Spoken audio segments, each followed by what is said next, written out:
Ah oui, alors l'État a été une grande, comment dire, une grande tristesse pour l'amateur de mécanismes gore que je suis. Non, mais blague à part, effectivement, je boucle le bouquin par là où je l'ai commencé, c'est-à-dire nous vivons dans des sociétés étatisées. Ce sont des sociétés où, comment dire, les formes légitimes de violence sont extrêmement réduites. En gros, il y a l'État qui a le droit de faire la guerre contre les étrangers, mais aussi contre ses citoyens, hein, parce que quand il y a regardez ce qui se passe à Madagascar, là, ça tombe, j'allais dire, ça tombe bien, l'armée a basculé du côté des émeutiers.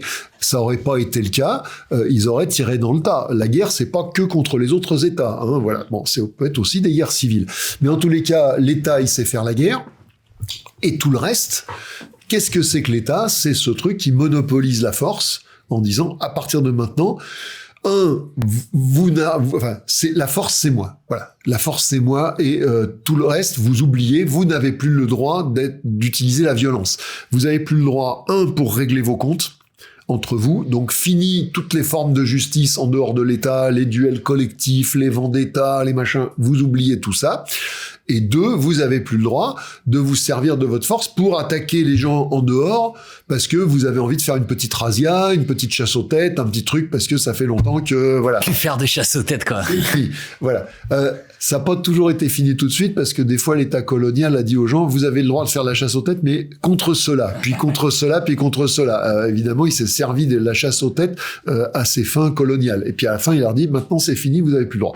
Mais toujours est-il que l'État a donc appauvri, oui, expurger la société d'un certain nombre de traditions, appauvrit le répertoire des confrontations violentes collectives. Alors évidemment, c'est triste quand on doit écrire un livre d'ethnologie, c'est plutôt agréable quand on est un citoyen qui vit, parce que très franchement, je trouve pas ça forcément beaucoup plus désagréable de vivre dans une société étatisée que de devoir me trimballer avec ma lance barbelée sans arrêt et à me retourner et à savoir à qui je dois tourner le dos. Mais l'État, alors j'essaye, je le retrace dans un chapitre, comment dire, assez bref, hein, parce qu'évidemment, ça mériterait des bouquins entiers.